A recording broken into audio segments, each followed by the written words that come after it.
మా ప్రియమైన మండలి వాసులారా, ఈ యొక్క సాయంత్రకాల సమయంలో నేను మీ మధ్యకు పాటలు పాడుకుంటూ వచ్చినాము.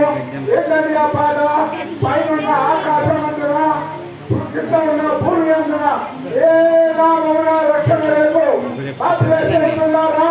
ఆకాశం అంటే సర్వలోక భూమి అందైనను భూలోకంలో సర్వమును సృష్టించిన దేవుని యేసుక్రీస్తు ప్రభు నామమున తప్పితే ఏ నామమున మనకు రక్షణ లేదని ఎంతో స్పష్టంగాను మీ మధ్యకు మేము పాడుకుంటూ వచ్చినాము. మా ప్రియ స్నేహితులారా, యేసు నామములోనే ఎందుకు రక్షణ అనే విషయాన్ని ఒక్క నిమిషం మేము ముందుకు రెండు మాటలు తీసుకొని రావాలని తలపు కలిగి ఉన్నాను. మా ప్రియ స్నేహితులారా, ఎందు నిమిత్తము ఆ యేసు నామములోనే రక్షణ ఉండాలంటే యేసు క్రీస్తు ప్రభువారు దేవాది దేవుడైంది, సర్వలోక సృష్టికర్త అయింది, సర్వలోకాన్ని ఏలుతున్న దేవుడైంది, నిన్ను నన్ను సృష్టించిన వాడైంది, నీ నా పాపముల నిమిత్తములు నీ నా పాపములు విమోచించిన నిమిత్తములు అలాంటి దేవాది దేవుడే నీ నా పాపముల గురించి లోకానికి అనుదర్శి ఉన్నాడండి. అంతేకాదు ఈ లోకంలో అతను 33 సంవత్సరాలు జీవించిన కాలం అంతలు ఏ పాపములు అతను కనబడలేదు, ఎవరు కనబడలేరు. అలాంటి పరిశుద్ధమైన దేవుడు ఈ లోకంలో మనకి మాదిరికరంగా జీవించడం మాత్రమే కాదు, మన పాపం నుంచి విమోచించిన నిమిత్తంలో ఆయన తలలో మనం చేసిన ఆలోచన తరపుల వల్ల ఆయన తల మీద ముళ్ళ కిరీటం కట్టబడి ఉందండి. అదేవిధంగా మనం చేతులతో చేసిన పాపం మూలంగా చేతులలో చీరలు కట్టబడి ఉన్నాయి.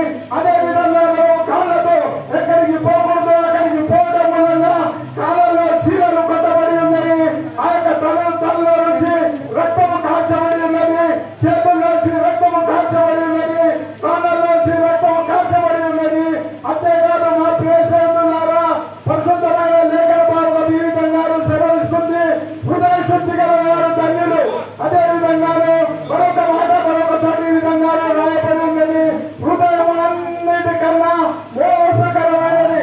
మా ప్రియ స్నేహితులారా, మరొకసారి దీని మాటలు బహు శ్రద్ధగాను గ్రహించవలేనని వినవలేనని కోరుకుంటున్నాం. ఏంటంటే హృదయము అన్నిటికన్నా ఘోరమైన వ్యాధిగంది. ఏదండి అన్నిటికన్నా పాపభరితమైనది? ఏది అన్నిటికన్నా బహు భయంకరమైన వ్యాధి కలిగినది? అది హృదయము. కాబట్టి యేసుక్రీస్తు వారు తలవల్లో చేతుల్లో కాళ్ళతో చేసిన పాపములకు చీలలు కొట్టబడినాయి. కానీ మనం హృదయంలో నుంచి చేసిన పాపముల నిమిత్తము ఆయనకు పల్లెముతో పొడవబడి ఉన్నదండి. మా ప్రియ స్నేహితులారా, పల్లెం ఎక్కడ పొడవబడి ఉన్నది? హృదయంలో పొడవబడి ఉన్నది. హృదయము బహు ఘోరమైన వ్యాధి కలది, బహు ఘోరమైన పాపము కలిగినది. కాబట్టి చీలను కట్టబడలేదు హృదయంలో పల్లెము పోటు ఆయన పొందవలసి వచ్చినది. ఎందుకంటే హృదయంలోంచి కూడా ఆయన రక్తం కాల్చి ఉన్నాడు. పరిశుద్ధ లేఖన భాగం ఈ విధంగా సెలవిస్తుంది, యేసుక్రీస్తు ప్రభువు రక్తము ప్రతి పాపం నుండి మనల్ని కడిగి శుద్ధీకరిస్తుందని.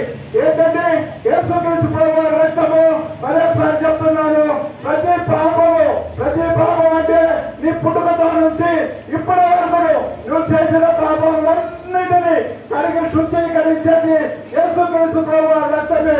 కాబట్టి ఆయన తల నుంచి కాళ్ళ వరకు మనం చేసిన పాపంలో నిమిత్తము ఆయన రక్తం కాల్చినాడు. ఆ పాప రక్తంతోనే మనకు పాప విమోచన ఉన్నది, పాపం నుంచి విముక్తి ఉన్నది. అందుకే హృదయ శుద్ధి గల వారు ధన్యులన్న అని వాక్య భాగంలో మీకు చెప్పబడి ఉన్నది. ఆ యొక్క రక్తం ద్వారా కడగబడటం మూలంగా మనకు హృదయ శుద్ధి కలుగుతుంది, మనము ధన్యులుగా కాబడతాము. అందుకే పిల్లలు చూసారా, మీ మధ్యనే వర్షం పడుతున్నప్పటికీ చప్పట్లు పడుతూ ఎంతో సంతోషముతో ఆనందముతో ఉత్సాహంతో వారు పాటలు పాడినారు. ఎందుకు ఆ సంతోషం వారికి ఎక్కడ నుంచి వచ్చింది? ఆ సంతోషం వారు ఏ విధంగా పొందగలిగినారు? ఆ రక్షకుని యేసుక్రీస్తు ప్రభువారిని ఆకాశమందును భూమి అందును ఏ నామంలో లేని రక్షణ యేసు నామంలో ఉంది. కాబట్టి ఆ రక్షణ పొందినారు. కాబట్టి ఆ సంతోషాన్ని మీ ముందు ప్రదర్శించినారు.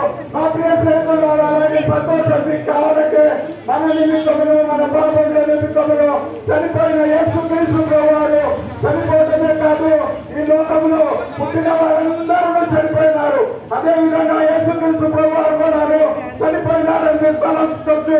ఆ విధంగా కాదండి, ఎవరు కూడా చనిపోయిన వచ్చి తిరిగి భూమి పుట్టినప్పటి నుంచి ఇప్పటి వరకు చరిత్రలో లేదు. కానీ యేసుక్రీస్తు ప్రభువారు తిరిగి లేచినారు. ఆయన దేవాది దేవుని యందు కుడిపార్శ్వంలో ఉన్నారు. ఆ పరలోకానికి మార్గమై ఉన్నారు. కాబట్టి యేసుక్రీస్తు ప్రభువునందు విశ్వాసం ఉంచడం మూలంగా మీరు మీ ఇంటి వారే కాదు, మనం అందరూ వాళ్ళు రక్షింపబడతారు.